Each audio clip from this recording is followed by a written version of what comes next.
நீ வரியான்னு எதிர்பார்த்துட்டு இருக்காரு. உங்ககிட்ட வரணும்னா என்ன நான் தயார் பண்ணிக்கணும்.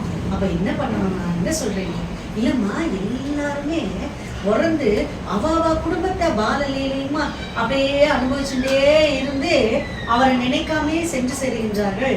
தட்சிணா கோபகாமி, தட்சிணாயமா போயிட்டா, பித்ருக்கர்மா பண்றா, எல்லாம் பண்றா, ஒன்னும் ஸ்ரத்தையா பண்ணதில்ல. அப்ப என்ன பண்ணணுங்கிற, பகவானை நினைத்து நீ அஷ்டாங்க யோகம். ஏதோ ஈஸியா இருக்கும் நினைச்சோம். அஷ்டாங்க யோகம் பெருசா இருக்கேன்னு நினைக்கலாம். ஒன்றுமே இல்லை. இருப்பதில் அமர்ந்து கொள்வதே சுகமாக அமைந்தது. யமா நியமா ஆசனா, நல்லா குளிச்சு சுத்தமா, அகவும் புறமும் சுத்தமா இருந்து ஆசனா ஒரு இடத்துல உட்காந்து, பிராணாயாமா மூச்சை கவனிப்பது, அப்புறம் பிரத்யாகாரம் சுத்தி என்ன நடந்தாலும் பரவாயில்லைன்னு இதுலயே கான்சென்ட்ரேட் பண்ணிட்டு இருக்கிறது, அப்புறம் தாரணை ரோ மத்தியில எதை வச்சுக்கணுமோ அதை வச்சுக்கிறது. மாட்டு பண்ண வந்துருப்பாளா, உட்காந்துட்டே கச்சே வந்துருப்பாளா, நைட் டைம் எடுத்ததில்லை, இப்போ கண்ணை வேற எப்படி திறந்து பார்க்கறது அப்படின்னு போயிடுது.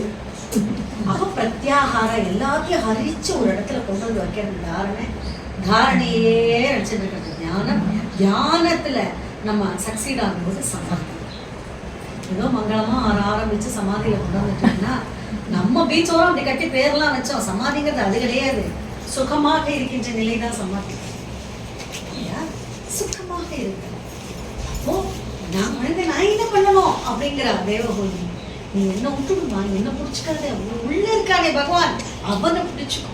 அவன்தான் நான் இன்னைக்கு இருப்பேன், நாளைக்கு போயிடுவேன். என்றுமே இருப்பது அந்த சத்தியம் தான், நித்திய சத்தியம். அதை பிடிச்சுக்கோ அப்படின்னு யார் சொன்னான்னு போட்ட கபில தன்னொரு தீபம் தேவபூகே ஞகாதி, குழந்தை அம்மாவுக்கு அறிவு. இங்க சுவாமிநாதன் சொல்றோம்லே, பிரணவத்துக்கு சொல்லி கொடுத்தாங்க முருகப்பெருமான்னு, குழந்தை அம்மாவுக்கு சொல்லி கொடுத்தாங்க. இதுதான் காப்பிலேயோ வாக்கியானம். இதை படிப்பதினாலும் கேட்பதினாலும் ஸ்மரணை செய்வதனாலும் பற்றற்று வாழ முடியும் என்பதுதான் பதஸ்ருதி.